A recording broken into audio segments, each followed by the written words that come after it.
বাংলাদেশ আসলে যদি ওইরকম টাইপের উইকেট হয় আমরা অবশ্যই সবাই আরও অ্যাগ্রেসিভলি আরও যেটা বললেন যে আরও পজিটিভলি খেলবো। আমরা হোম অ্যাডভান্টেজ, আমরা আমাদের হোমে খেলা, আমাদের কন্ডিশন আমরা সবাই জানি।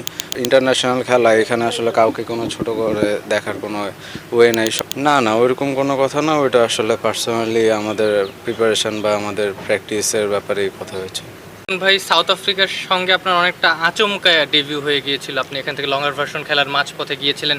এবার ডেবিউ হওয়ার আগে বা এবার এই সিরিজের আগে আপনি বেশ একটা প্রস্তুতি পাচ্ছেন মানসিকভাবে, এটা আসলে আপনাকে কতখানি মোটিভেট করতেছে, কতখানি নিজেকে নিয়ে প্ল্যান করার সুযোগ দিচ্ছে? যে অবশ্যই, আসলে আমি যাতে টাইম পেয়েছি, সো আমি চাচ্ছি যে প্রিপেয়ার হইতে ওরকমভাবে মেন্টালি বা ওইরকমভাবে প্র্যাকটিস করে যে কোন কন্ডিশনে বা কেমন টাইপের খেলা হবে।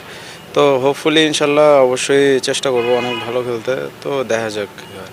আপনি তিনটে ফরম্যাটই রিসেন্টলি বেশ আলাদা আলাদাভাবে খেলছেন। আমরা বিপিএলে দেখেছি আপনি 170-80 ইভেন 200 স্ট্রাইক রেটে ব্যাট করেছেন, আবার এখানে ওয়ান ডে ফরম্যাটের মতোই খেলছেন। টেস্ট নিয়ে আপনি কি প্ল্যান করছেন? টেস্ট ক্রিকেটও সেম অ্যাজ ওয়েল, আমি যেভাবে ফার্স্ট ক্লাস ক্রিকেট খেলে আসছি ওইরকমই চেষ্টা থাকবে যে আমি ওই প্ল্যানেই খেলার।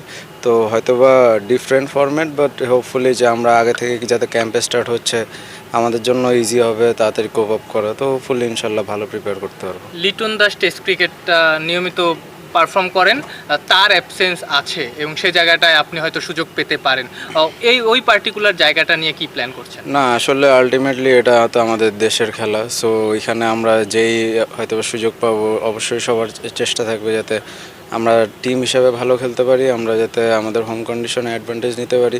তো অবশ্যই ওইখানে যদি ওই সুযোগটা পাই অবশ্যই চেষ্টা করবো যে লিটন ভাই যেমন থ্রু আউট অনেক বছর ধরেই ভালো খেলতেছে, হোপফুলি যে আমিও ইনশাল্লাহ ভালো খেলতে পারবো। এখন জাতীয় দলের সহকারী কোচ সালাউদ্দিন সাহেবকে কিছুক্ষণ আগে দেখলাম আপনার সঙ্গে কথা বলতে, ওইরকম ন্যাশনাল টিমের কোনো প্ল্যান নিয়ে কথা হয়েছে নাকি? না না, ওইরকম কোনো কথা না, ওইটা আসলে পার্সোনালি আমাদের প্রিপারেশন বা আমাদের প্র্যাকটিসের ব্যাপারেই কথা হয়েছে। অঙ্কন, আমরা এখন যেটা দেখি যে টেস্ট ক্রিকেটটা অনেক বেশি অ্যাগ্রেসিভ হয়ে গেছে। ইংল্যান্ড, অস্ট্রেলিয়া কিংবা নিউজিল্যান্ডের টেস্টের দিকে তাকাই, বাংলাদেশ আসলে কি ভাবছে টেস্ট ক্রিকেট নিয়ে? বাংলাদেশ আসলে যদি ওইরকম টাইপের উইকেট হয় আমরা অবশ্যই সবাই আরও অ্যাগ্রেসিভলি আরও যেটা বললেন যে আরও পজিটিভলি খেলবো, কিন্তু উইকেটের কন্ডিশন যদি ওইরকম আবার হয় যে স্লো বা টার্নিং, তো অবশ্যই আমরা ওইরকমও চেষ্টা করব। তো এটা আসলে ডিপেন্ড করে কন্ডিশনার কীভাবে আমরা টিম ওয়াইজ প্ল্যান করতেছি, অবশ্যই সেটার উপরেই সবাই খেলবো। পরবর্তীতে বিগ নেশনগুলোর সাথেও বাংলাদেশের ম্যাচ রয়েছে, শ্রীলঙ্কার সাথে ম্যাচ রয়েছে। সো ওই জায়গাটাতে অপোনেন্ট হিসেবে নিজেদের প্রস্তুতিটাও তো আসলে এখান থেকে সেভাবেই নিচ্ছেন। অবশ্যই, আসলে এটা ইন্টারন্যাশনাল খেলা, এখানে আসলে কাউকে কোনো ছোট করে দেখার কোনো ওয়ে নাই, সবাইকেই সবাই রেসপেক্ট করে। তো হোপফুলি ইনশাল্লাহ সামনে সিরিজ আসতেছে, জাস্ট ওইটা নিয়ে চিন্তা করতেছি। পার্সোনালি কি লক্ষ্য থাকে?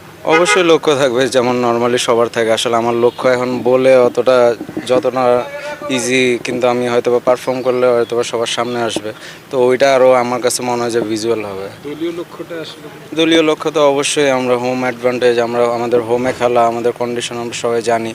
অবশ্যই আমরা চেষ্টা থাকবে যে প্রত্যেকটা ম্যাচ যেভাবে প্রত্যেকটা সেশন বলেন ওইগুলো ডমিনেট করে অবশ্যই খেলার। আপনার ব্যাটিং আসলে যতটা উন্নতি হয়েছে, কিপিং নিয়ে আসলে ভাবনা কি, বা কিপিং এর উন্নতির জন্য কি? কিপিংও অ্যাজ ওয়েল আমি চেষ্টা করতেছি আমাকে নিজেকে ডেভেলপ করতে। হয়তোবা কিপিং নিয়ে হয়তোবা অতটা ভিডিও হয় না বা অতটা সামনে আসে না, তার জন্য হয়তোবা অনেকের কাছে লাগতে পারে, কিন্তু আমরা অবশ্যই যারা কিপার সবাই ব্যাটিংয়ের পাশাপাশি সবাই অবশ্যই চেষ্টা করি যে কিপিংয়ে যাতে ইমপ্রুভ করতে পারি। থ্যাংক ইউ ভাই। থ্যাংক ইউ ভাই।